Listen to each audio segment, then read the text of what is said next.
Greetings, it's Iain from RTO here. Welcome to another. Well, this is a Sunday video recorded on a Saturday night. And as you see, we're doing it this way. We've got Simon again joining Richard and myself. Hi, Simon. Lovely to have you back. Good to be back. Doing it again. Yes. And hello, Richard. Hello, both. Anyway, last time we did the 1990s.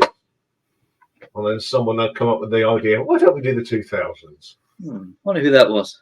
Yeah, I wonder who that was, yeah. And I don't know about you, I found it easier than the 90s. I did. I did as well, but there's a certain faction saved me here. Now, normally I would throw in one or two guilty pleasures in my top 10, and the rest of them are kind of critically acclaimed. I think in my top 10, I've got two critically acclaimed, and the rest of them are guilty pleasures. So you will see as the list goes on what I mean. So usual thing. Simon will go first, then Richard, then myself. Right, I actually put this in a list this time because I didn't last time, did I? Not properly. Well done. So, my number 10 is The Reason by Hoobastank. You familiar with that? Obviously not. No, I have a feeling I'm not going to know any of your choices tonight. Maybe not. I expect you will. I know nothing about it. Well, later on you'll know when you get to hear the soundtrack, and you'll be like, "Oh yeah, I know that." What year was it, anyway? And what sort of music? 2002, I think. Indie type music or dance music? Yeah, I think it was indie. I think you would call it indie. Right. Okay. No, I don't know. Ian, help. No. Pass. So when I put the playlist together, I'll go, oh yeah. Like there was some in the 90s ones. I'll go, oh god, yeah, I know that. Yeah, well, good start. We don't know it at all, but that's a good start. Well, we'll see between us, Ian, who knows the most of Simon's. I think I'm going to be a big zero, but we shall see. My number 10, now you will know this, and it's a rock song, believe it or not. It's like a glam rock song, and it's a Christmas song, and it's The Darkness, Christmas Time, Don't Let the Bells End. Yes. From 2003, a number 2 hit. And let's be honest, it's the best Christmas song since the glam rock days, really, because it is absolutely brilliant. I do have Darkness's first album, which is pretty good as well. I haven't heard anything since the first album, but that Christmas Time I think is really, really good, and it does have that Christmassy feel to it, and yeah, it gets played every year. So that's my number 10. That is a good one. That is a good one. Very good one. Yeah, I agree with you, Richard. It was the first proper Christmassy glam since we were kids, I'd say. Yeah, it probably is. Actually, it's very retro. For 2003, it was very retro of the early 70s, really. Yeah, excellent choice. Well, my number 10 comes from 2007. And it's one of the Spice Girls on a solo thing. And it's her version, Melanie C's version of I Want Candy. It's really good. It only got to number 24, but I think it should have done better because it's got the sort of similar thing to Bow Wow Wow's, but there's trumpets in it. It's a bit jolly party time sort of thing, and she does a great vocal on it. And why it wasn't got any higher, let alone number 1, I don't know, because it was a really good tune. What year was it again? 2007. That's probably because the Spice Girls were sort of past their sell-by date by then, because they were really the late 90s, weren't they? Yeah. From about 96 to 99. Yeah. But it's a good version. It's a really good song. I can't remember the name of the band that had it in the 60s, but I've always loved it. It's a really good song. Excellent. Right. Well, my number 9 is Chelsea Dagger by the Fratellis. I know it. Yes. Brilliant back. Absolutely brilliant. That should have been on this list. Yeah, I could have chosen Whistle for the Choir, but I think Chelsea Dagger is just a bit more livelier, isn't it? It's more anthemic as well. Yeah. Really good song. Oh no, Ian, trust me. If I know it, you'll know it. It's I just don't know the name, don't I? They actually did a live cover of T-Rex's Solid Gold Easy Action, which was brilliant as well. I think it's still on YouTube, but Chelsea Dagger, great song. Excellent choice. Probably will know it. Then. It's got the Richard McCook approval then, has it? Yeah, it has indeed. It has indeed. Excellent. Right, now we're going into a big load of guilty pleasures for me. And my number 9 is a number 6 hit in 2007. And it's Mika, Love Today. Everyone gonna love today, gonna love today, gonna love today. I just think it's really, really, really catchy. And it's a really good follow-up to Grace Kelly. And I don't understand why it didn't get to number 1. And he goes off in his high-pitched voice and all the rest of it. And I think it's really good. It's from a fantastic album, Life in Cartoon Motion or whatever you call it, which I wouldn't mind getting on vinyl. He had a string of good hits, didn't he? He did. And Love Today is up there. It's not as good as Grace Kelly, but it's not far away, and it's my number 9. It's a good one. Good one. Yeah, I mean, as we know, Grace Kelly has been featured on Richard and I videos, I think a couple of times on our countdowns, and he was a great singer. It's just you thought it was a woman, but when you look at it's not a bloke. Great choice. Okay, my number 9 comes from 2009. It got to number 4 in the charts, and it's Paparazzi by Lady Gaga. Now, I love Lady Gaga. Mm-hmm. I admit that I'm a big fan of Lady Gaga because I think she's got a great voice. She's a talented musician, and that song was as good as any Poker Face or anything. I think it's quirky. It's got a nice dancey sort of thing. You can, even for non-dancey people like me, it makes you want to bop a bit. It's a great song. There's a fine vocal from her on that. Yeah, that's not bad. Her singles actually weren't bad at all. Poker Face was one as well. Yeah, catchy, weren't they? Yeah. She had no dress sense back then, but well, for a while she tried to look a little bit like David Bowie's Aladdin Sane, did she not? Yeah. Make up the Ziggy Stardust look. But fair play to her. Yeah. Right, my number 8 made 21 in the charts, which is it's quite low, really, isn't it, for saying this should be a number 1? But this is very self-indulgent. It's by the Doves, and the song's called Pounding. I will know if I've heard it. It has quite a long kind of intro, so it goes quite slow and then builds up. And the drums on it, dun, dun, dun, dun, dun, dun, dun. Fantastic track. I'm not doing very well here. I know they're very credible, the Doves. I know Rob Walker actually likes the Doves, I think. But no. Yeah, he was watching. If he is watching, he would know. He'll be like, yes. Yeah. Well, my number 8 actually has a lead singer that Rob Walker fancies the backside of. It's a number 9 hit in 2003, and it's kind of a forgotten hit. But it's my favorite single from Texas with Charlene Spiteri. And the song is called Carnival Girl. And the reason I love this, I was going on a holiday just for a couple of a weekend in Donegal, and I stopped at Morrison's in Coleraine to get your drinks and all to drive the way there. And those days you buy CDs, and I bought the new Texas album, and this was the single off it, Carnival Girl, and I never heard it, and I played it constantly during that holiday. And there is even a bit of a rap in it as well, which is not for my ears, but I really do enjoy it. As I say, it's not the most popular hit, although it did get top 10.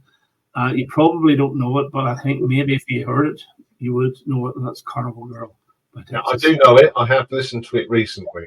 All right, very good. Oh, well, you're doing the Texas, aren't you? Yeah, the Texas is coming up at some stage, but it was a little. I thought it was a little bit different for them. It was. I thought it was very good. But they're such a good band. They tried something different, and for them it worked. It's a very good choice.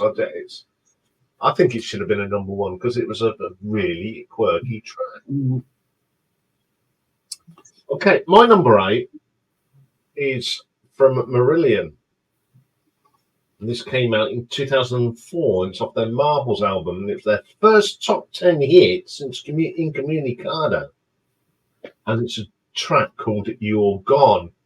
Now, I don't understand why this didn't get to number one, because they tried something different. They brought in a drum machine and got that sound going, and it's a really nice song. And I'm pleased it got in the top 10, but I think it should have got to number one because it has proved that these older bands can still do it. But because it's Marillion, it weren't going to go anywhere, was it? That's it. It'll be bought up by all the fans, really. Yeah. Yes, we did go and buy that one. I mean, I do like the song. I genuinely do like the song. I like the Marbles is a great album, and it's one of their concept sort of style albums. But that is just a really good song. Good stuff. Good. My number 7 then. Fountains of Wayne, Stacey's mum. Come on. You don't know Stacey's mum. I do know Stacey's mum. I know. Grove. I used to know a girl called Stacey, and her mum was lovely. It's a cracking song. I've heard of the Fountains of Wayne. I don't think I've ever heard anything from them. It's the big hit. The generation gap here. This is their big hit. Is it? Yeah, it made 11th place in the UK, but I'm pretty sure in the US it was probably more up there. Probably number one, probably. But it's a great song. Stacey's Mum, Fountains of Wayne. It rocks. Oh, it's a hard rock song, is it? Yeah, it's a rocker, yeah. Ooh, I might not. I bet I know it. I bet you there's a good chance I know some of these. Starts off with this great guitar kind of introduction, it's a great time. Great tune. You'll be putting Stacey's or Fountains of Wayne on your to-do list, the laundry list, Ian. Yeah, I won't be surprised. It's on the Interstate Managers album. Right. There's another great song on there called Hackle Sack, I think it's called, something like that. And that's a really good track as well. But Stacey's Mum, terrific. There you go. Well, my number 7, and it's a female singer. There's a lot of female singers, and she has appeared on quite a few of my lists. And this time for Shania Twain, a number 6 hit in 2003 is Forever and Always. Gorgeous video, gorgeous song, gorgeous woman. Don't understand why it didn't get to number 1. It's just a beautiful, it's like a slow ballady type song, but it's not really dirgy ballad. It's a gorgeous song. And there's a couple of versions of it. There's the rock version, and then there's the country version, and then there's the world version. And I think it was the rock version that became the hit, I believe. But it's stunning. And as I say, the video is unbelievable. She's walking along the beach, and she looked fantastic. So that's my number 7, Shania Twain, and Forever and Always. Yeah, I like the rock version. The country one's not too bad either. Yeah. Yeah. Now, everyone's heard of my number 7. From the year 2000, it got to number 7. And it's Dancing in the Moonlight, Top Loader. Top Loader. All right. The album. Yeah. That's good. A brilliant song. It was played on the radio all the time. I just love that intro. And the vocal on it is stunning. Yeah, it's a great song. It's a great track. Yeah, one of the best songs in the 2000s, I think. Yeah, it was a good year that was, 2000s. Early 2000s. I know it. Right, my number 6 then is by Feeder. It got into the charts at 5th spot, and it is Buck Rogers.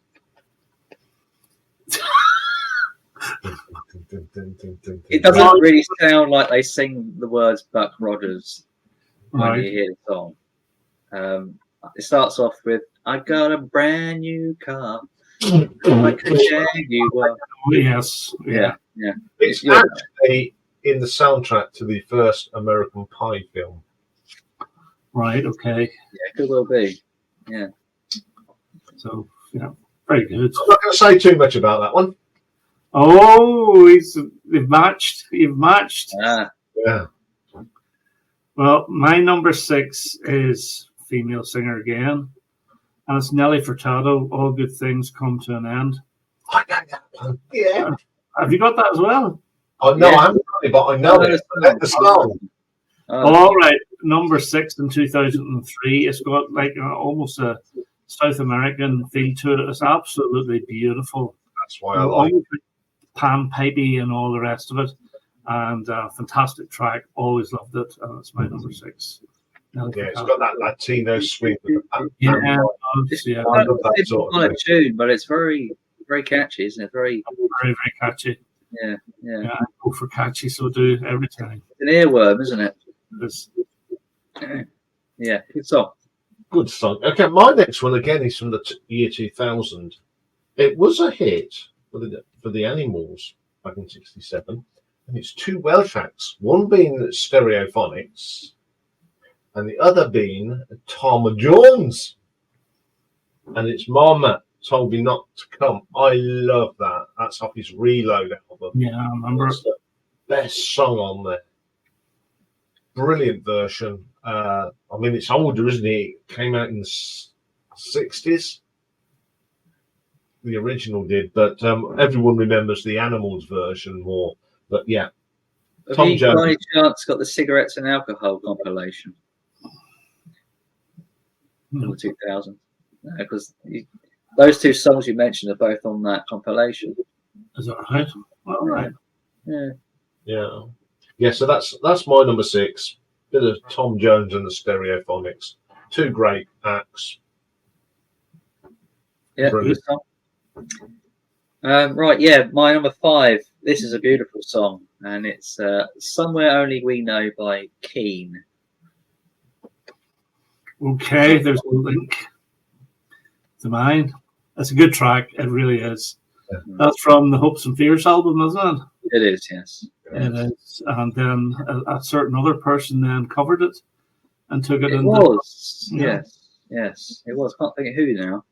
You'll find out in a minute, because my number 5 is Lily Allen, who covered that song, but this time it's with LDN. Summer's in the Sky. Oh my! Again, catchy as hell. Great video. Number 6 in 2006. And she was, her father actually is Fat Les from the Vindaloo that Yeah, had that time. Yeah. And Lily's actually in that video. If you look, you can see a very young Lily Allen. She's about 13 or 14 at the time. But this one always makes me smile. Always love it. And I think the video is really, really good. It's contrasting London whenever it's sunny, and then it goes in the shade, and you see like cigarette butts on the floor and all the rest of it. But it's a really good track from her debut album, All Right Still, which is by far her best album. It's my number 5, Lily Allen. So that's the first time ever that we've had the same song but by 2 different artists. Wow. Well, not the same song, no, but No. Lily Allen did cover Simon's Choice. Yeah. Somewhere we don't know where I figured there'd be a few female singers in your list, Richard. an awful lot. Okay, my number 5, I'll just say it. Buck Rogers Feeder. Off the brilliant Echo Park.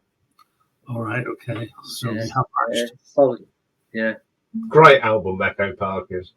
From top to finish. I just love it was just something different, wasn't it? Bit of fresh air. Oh yeah, it was fantastic. It was so loud, and it just got you off the floor, didn't it? You know, it was just this raw kind of sound. It's brilliant. Absolutely Yeah, it's the brilliant. first time I heard it, I thought, who are these? Feeder. Must have a listen to this. Yeah. Oh, this is good. I'll have a bit of that. Thank you The very album much. is excellent, isn't it? Yeah, I love Echo Park. Yeah, one of the best albums of that decade, I'd say. Yeah. Right, my number 4 then, and I can't believe this is 4th. This is an absolute quality song, and that is Coldplay. It only got into 10th spot, surprisingly, and it is The Scientists. I know it. I do know it. And the whole video is all in rewind, and it got a Grammy, I think, by its video alone. Six. I really only like one Coldplay song. That's Yellow. That's the only one I really like. Some other ones are okay. Like The Scientist is okay. But there's one called Clocks as well. That's off the same album as The Scientist. Yeah. It's okay. But I'm not a Coldplay fan at all. But no. Not for everybody. Clocks is good. Clocks okay. I'll give him that one, but that's it. Well, my number 4 is another female, and it's Shakira, and it's Whenever, Wherever, a number 2 hit in 2001. It was Shakira's first hit here, and it should have been number 1. It's catchy as hell. You both know it. You do know it, whether you think you know it or not. You do know it, and brilliant, absolutely brilliant. And again, she's gorgeous. So Whenever, Wherever, Shakira, 2001, number 2. Okay, my number 4 is a band from Canada. This one came out in 2001, and it's from Silverside. It was a number 1 hit in Australia, Canada, but now here, and it's Nickelback.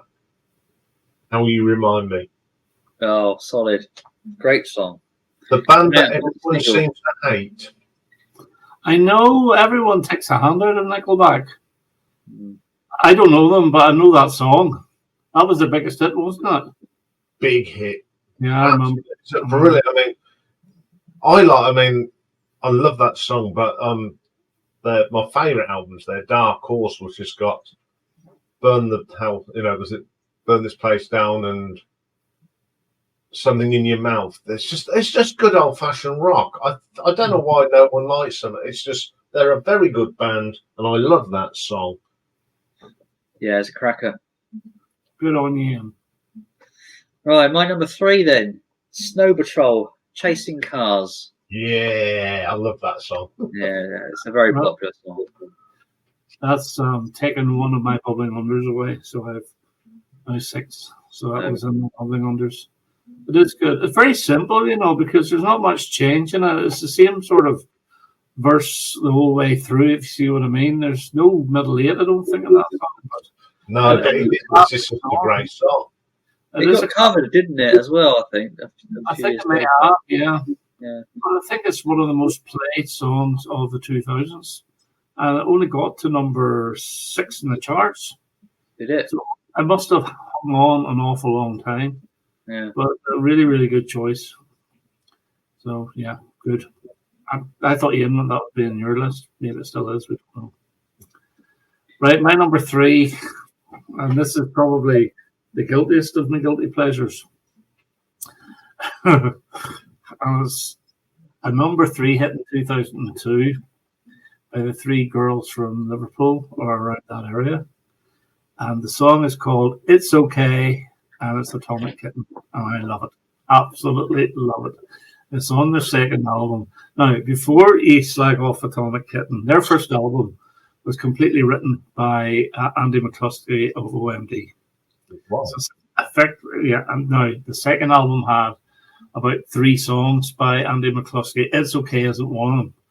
My favourite song off that album is actually Walking on Water, which is Andy McCluskey, but it wasn't released as a single. I think it's really good. It's almost got like a violin-y start, and it's just so catchy. Loved it at the time as well, and it's my number 3. Yeah, you can't take it away from them, can they? They can sing. They could sing, yeah. Good. Yeah, they're good. They're good. Yeah. Okay, this is my left field one for today. 2000, number 5, Moby, Porcelain. Oh, yes. Yeah, I know Moby, yeah. I just like the atmosphere. I love ambient music and atmospheric music, and that is just everything that I like about atmospheric music, catchy, quirky, wonderful lyric. You'll know it when you hear it, Richard. See, off this one, or was it the one before? I can't remember, but it is just a brilliant, brilliant track. That was one of the first ones I put on my paper. Moby was quite big in the 90s as well, wasn't he? Yeah. I know David Bowie was a bit of a fan of Moby. Yeah. Vice versa. I believe so, yeah. So, well, good choice. Good choice. My number 2, this is a great song, is by the Killers, and it's Mr. Brightside. Yeah, no, it's very good. There's no way you could not know it. It's actually my favourite song by the Killers. Yeah, that's from their Hot Fuss album, or yes, about 4 or 5 hits off that album, I think. Yeah, that is my favourite song by the Killers all time. It's their best. Probably one of the best of the decade, I'd say. Yeah, well, good choice. Good choice. Excellent choice. Well, my number 2 is another female singer. And this got to the heights of, believe it or not, number 64. I know, but it's my favourite song from this girl. And it's from her debut album in 2009. And it just makes it no more, because I think it was released in November. And it's Paloma Faith, Do You Want the Truth or Something Beautiful? And I just think it's an absolutely awesome song from an awesome album. Now, I do have all her albums, and they sort of have got progressively worse a little bit, although last album was pretty good. But this one is fantastic. The video is awesome. She's actually singing in front of people, and she is really cutting up inside, and she turns her back to people, and you see her face drop. And then whenever she turns around, face the crowd, the face lifts again. Brilliant, brilliant video. And so if you're putting that up, make sure it's the video version. And that's my number 2. Paloma Faith, Do You Want the Truth or Something Beautiful? Yeah, I like that song. My ex, Rocky's mum, had that album. Okay. And obviously I got to hear it quite a lot. And it's a great album. I think she's got a terrific voice. Oh, she's a fantastic voice. And not a bad actress either. She's a very good actress. She's been in quite a few things. She was actually more big into acting before she started singing. Yeah, she was in the remake of St. Trinian's. Mm-hmm. Yeah. Good choice. Okay, my number 2 comes from 2008. Just crept into the top 10 at number 9.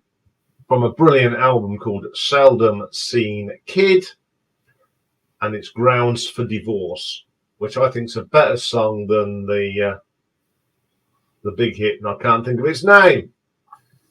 Day Like This. I think Grounds for Divorce, it's a very tongue-in-cheek song about divorce and mixing a drink, and I think Guy sounds great on that, and I love how it starts and the percussion on it. The great heavy riff comes in. It's even better live. And who's the artist again? Elbow. Oh, Elbow. Yes, that's on my Bubbling Unders. All right. Well, there you go. It's a great song. Great song. Yeah. I do have a great sense of Elbow. I don't like it. No. It was a £1 buy, so it wasn't money for me. My number 1 then, I went out and brought as a single when I was a teenager. And for some time, I always assumed that it made number 1 over the years, but then I Googled it, it was placed in number 2. And I thought, Christ, really? I had to look twice. And that is, of course, Teenage Dirtbag by Wheatus. All right. I was considering that as well. So, yeah, second spot, not first. Great song. Great song. Should have been number 1, I think. Yeah. That was very early in the 2000s, wasn't it? Very early. Yeah. 2000, I'd say.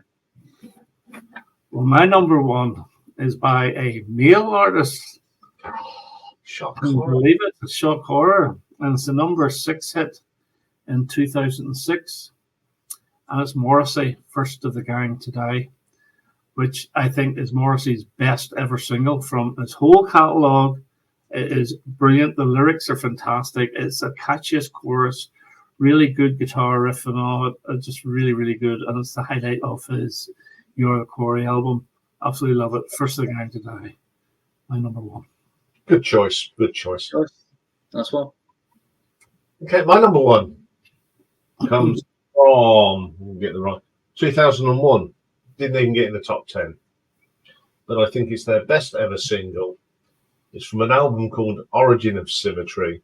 The band is Muse, and it's Plug In Baby. Oh, yeah, what a tune. What a tune. That is in the days when Muse were good. Yeah. It should have been a number one. I mean, I can't think of anyone that doesn't like Muse doesn't say that's one of their best ever songs. That powerful. guitar introduction is something else, and just because it's just wild and just I mean, Chris Walthamstone's bass line that is just meaty. Yeah. Brilliant song. Why it didn't get to number one, I don't know. It rocks, absolutely rocks. I mean, Black Hole, Supermassive Black Hole got higher, but it's not as good as that. No. I'm envious now. I should have put that on my list. Well, again, it was straight in there. Good choice. Yeah. Shall I do my bumbling unders now, or do you want to do your bumbling? Your bumbling unders. I'm just going to read these out then. One Day Like This by Elbow. Hard to Beat by Hard Pie. Hey Soul Sister by Train. The Middle by Jimmy Eat World. University Speaking by the Red Hot Chili Peppers. Oh, that's a good one. Come Undone, Robbie Williams. Fat Lip by Sum 41. And another rocker, Get Free by The Vines. Australian band. That's it. I think the only one I know is Robbie Williams. Come Undone. I would quite believe that, actually, Richard. I've never heard the Vines, but You've never heard the Vines? I will have a listen. Oh, you'll love the Vines. If you like Muse and stuff we talked about. Excellent. Yes. Some good ones in there. Well, yeah, I'll give you a better chance to put the wee things up because they'll be going up and down, up and down, up and down the Simon's choice because there's not much space between each of his choices. So my bubbling unders are number 26 in 2007 for Paul McCartney and Dance Tonight, which I think is his best single in years, is him playing the ukulele, and it's a really good little video with the actress, and I can't remember her name either, but a very good song. Now we're going back into the girls again. Sugar Babes Denial, number 15 in 2008. I think is a really good track. Slightly different, and a really sort of catchy chorus as well. It's not dancey, it's more anyway.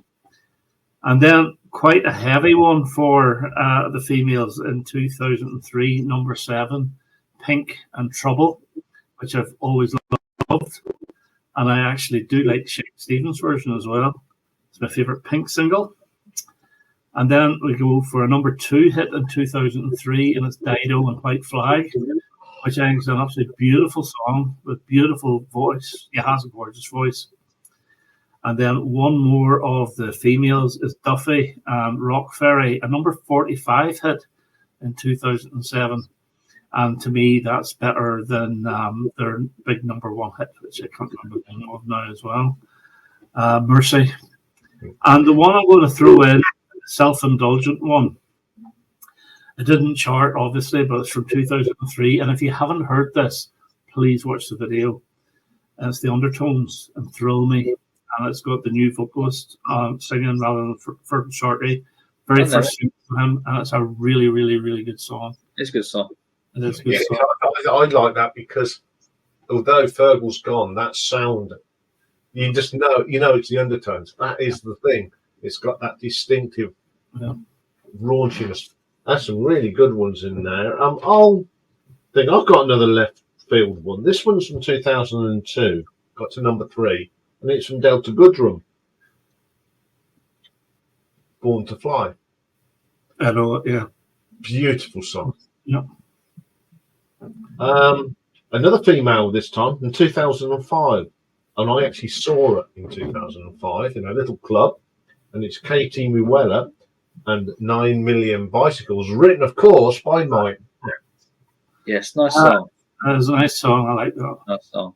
It's a great album, and she played, obviously, that's what she was promoting, and she sat there in this club which had about 200 people in it, sat on the stage, played the guitar, and sang these beautiful songs.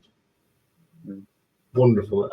My next one is probably the best Status Quo single for a very, very long time. And I wouldn't be surprised if it appears in the next video that Richard and I are doing. It's from 2007, and it's the beginning of the end. It's a proper Quo song. It is. It's got the Quo boogie. It's got the Quo boogie, and it's a brilliant video because they film it in the London Eye. Absolutely brilliant. My next one's a bit of a rocker from 2003. It got to number 3. And again, it's probably one of the best Bon Jovi singles for a very long time. And it's My Life. Wow. Yeah, I know it. Yeah, really good song. And my really indulgence one. You remember last time I wanted an AC/DC song at number 1 because I was in the video? I wasn't in the video to this, but it's still a great song. It's AC/DC from 2008. Didn't chart in the UK, but got to number 1 in the rock charts in America. Yeah, they were renowned for charting poorly anyway, weren't they? Yeah. And it's Rock and Roll Train. The video to it is fantastic. And what year was that? That 2008 was Malcolm Young's last. Was that on the Black Ice album? Yeah. Are you not impressed that I knew that? I am very impressed. It's a proper AC/DC. They'd gone through the doldrums, and Black Ice, that song was absolutely brilliant. And it's the last album that Malcolm played on as well. All right. Cool. So now we've had a right mixture. Other than me and Richard didn't know, but from Simon. Well, I expected that. But the next time us three get together, I'm sure we'll know every single song that we talk about. Because next time when we us three get together, we're going to look at 1980s, which I think will be a lot of fun. Yes, it will be. And next time me and Richard will be on, which will be in a fortnight's time, we've got a Quo one. And we're doing something a bit different from the usual. We're going to pick our top 10 songs from Status Quo that didn't get in the top 10. And I can assure you, the beginning to the end will feature. It might not be online, but... And Sherry won't fail me now, will be nowhere near that list. Well, heck, I need to cross that one out then. I was a baby. What? I was a baby in the 80s. Yeah, but I was an old man in the Anyway, it's always wonderful to, this is good. I think this will be a regular feature when the three of us come up because we have so much fun. Yeah, it is fun. It is fun, and so don't know, to do this one, I usually say it's goodbye from me. It's goodbye from me. That's goodbye from them. Oh yes, Richard's got it. So, thank you very much for watching. We'll see you all soon. Take care, everybody. All the best, mate. Bye-bye. Bye for now. See you later.